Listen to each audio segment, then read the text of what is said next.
Bayan ng Padre Burgos! Bote naman!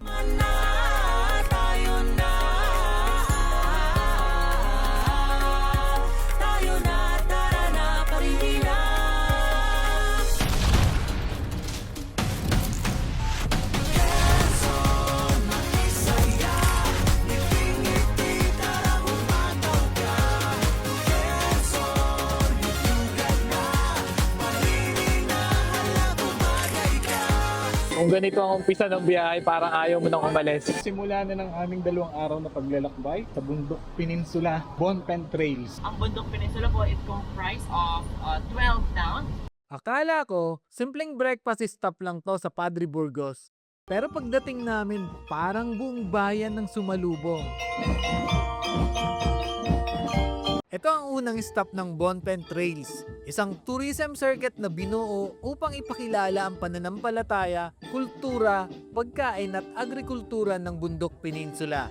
Pagkababa pa lang namin ng sasakyan, sinalubong na agad kami ng musika at ng mainit na pagtanggap ng mga taga Padre Burgos. Balik-balikan dahil sa ganda ng tanawin, dahil sa sarap ng pagkain, but most especially dahil sa ganda ng hospitality ng mga tao dito po sa Bundok Peninsula. Isa sa mga layunin ng Bonpen Trails ay maipakilala sa mas maraming tao ang mga bayan ng Bundok Peninsula at ang mga kwentong bumubuo sa kanilang pagkakakilanlan.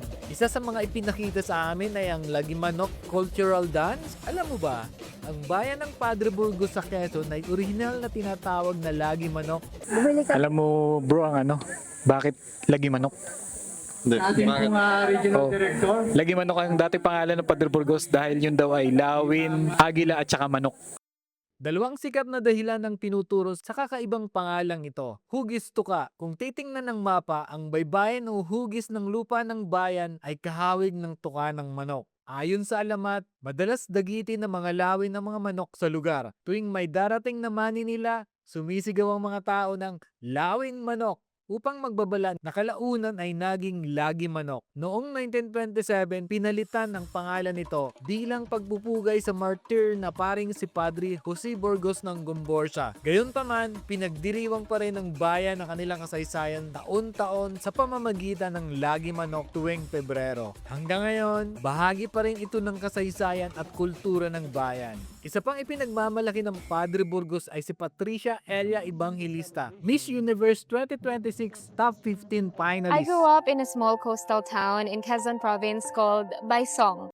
Natubong bayan rin ng Padre Burgos. Patunay na bukod sa magagandang tanawin, marami ring talento ang nagmumula sa Bundok Peninsula. Mula sa himpapawid, mas makikita ang ganda ng lokasyon ng Sunridge Hobby at ang tanawing bumubungad sa mga bisita rito. At ito pa lang ang simula ng aming Bonpen Trails journey. Hindi rin nagpahuli ang pagkain. Mapapansin agad ang kulay asul na kanin. Ang kulay nito ay mula sa blue ternate flower na natural at nagbibigay ng kulay sa pagkain. Kasama rin sa almusal ang bangos, daing, pritong talong at ang iba pang lokal na paborito. So almusal tayo dito sa Sunridge.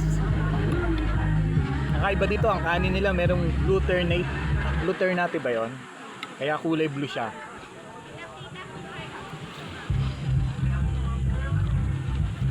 Cup. Isa sa mga sorpresa ng umaga ay ang mango flavored lambanog cocktail. Ang lambanog ay isa sa pinakakilalang produkto ng Quezon na mula sa katas ng niyog. Tagay na po kayo. Pampagay na po kayo. So the best yung lasa. Hindi ko naalasahan yung lambanog. No? Oh, hindi ko naalasahan yung lambanog. Kasama rin sa biyahe ang iba't ibang content creator at media personalities na magbabahagi ng kani-kanilang karanasan sa Bundok Peninsula. Kung ganito pa lang ang unang stop, mukhang marami pa kaming matutuklasan sa Bundok Peninsula. Mula kultura at kasaysayan hanggang pagkain at mga lokal na kwento, ipinakita agad ng Padre Burgos kung bakit karapat-dapat itong maging bahagi ng Bonpen Trails. Pero hindi pa rito nagtatapos ang aming paglalakbay. Sa susunod na stop, bibisitahin namin ang isa sa pinakakilalang pilgrimage sites ng Bundok Peninsula. Kaya sa truck sila nakasakay. So number 5 yung ating van. Medyo tanghali na. Next stop, Luminous Cross sa Agdangan, Quezon. Hi po!